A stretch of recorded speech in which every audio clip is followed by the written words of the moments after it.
ఈ ఊళ్ళో ఎక్కించుకెళ్ళడానికి చిన్న ఇవి ఉంటాయి కదా, వాటిట్లో ఎక్కించుకెళ్ళాలి ప్రయాణికుడు.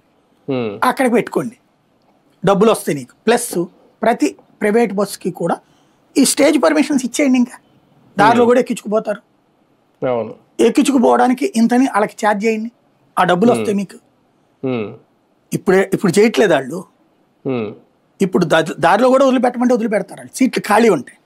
లేకపోతే గమ్యస్థానం బెంగళూరు అయితే బెంగళూరు, హైదరాబాద్ అయితే హైదరాబాద్ వరకే ఎక్కించుకుంటారు. సీట్లు ఖాళీ ఉందంటే దాంట్లో దారిలో దిగుతామంటే కూడా ఎక్కించుకుంటారు, దారిలో ఎక్కుతామంటే కూడా ఎక్కించుకుంటారు. ఇది ఉంది అందులో ప్రొసీజర్. వాళ్ళు చేసేస్తున్నారు ఆల్రెడీ.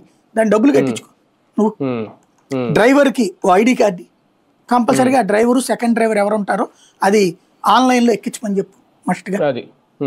తద్వారా వాళ్ళకి మందు చెక్ చేయాలా, సర్టిఫై చేయాలా సదర్ ఏజెన్సీ ఎవడైతే ట్రావెల్స్ నడుపుతున్నాడో వాళ్ళు మందు తాగి మధ్యలో కనుక కనబడితే వాళ్ళదే బాధ్యత, కంపెనీదే.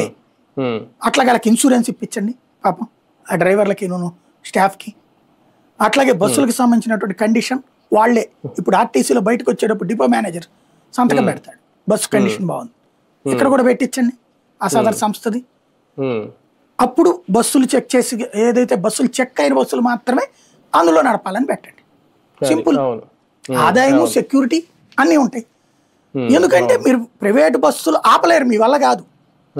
ఎందుకని ప్రైవేట్ ఆర్టీసీ బస్సులు ఎక్కువ పెట్టాలి, ఆర్టీసీ బస్సుల్ని మీరు మెయింటైన్ చెయ్యరు. పెట్టాలి నిజంగా, అయితే పెట్టరు. అది ఓపెన్ అందరికి కనబడిపోతుంది. ఎందుకు? మన వాళ్ళందరూ సంపాదించుకుంటున్నారు ప్రైవేట్ ట్రావెల్స్లో. ఇప్పుడు చూడండి, టికెట్ రేటు ఆర్టీసీ వాడు 1.5 ఛార్జ్ చేస్తాడు పండగలప్పుడు, వీళ్ళు 3 times ఛార్జ్ చేస్తారు. ఒక్కో టికెట్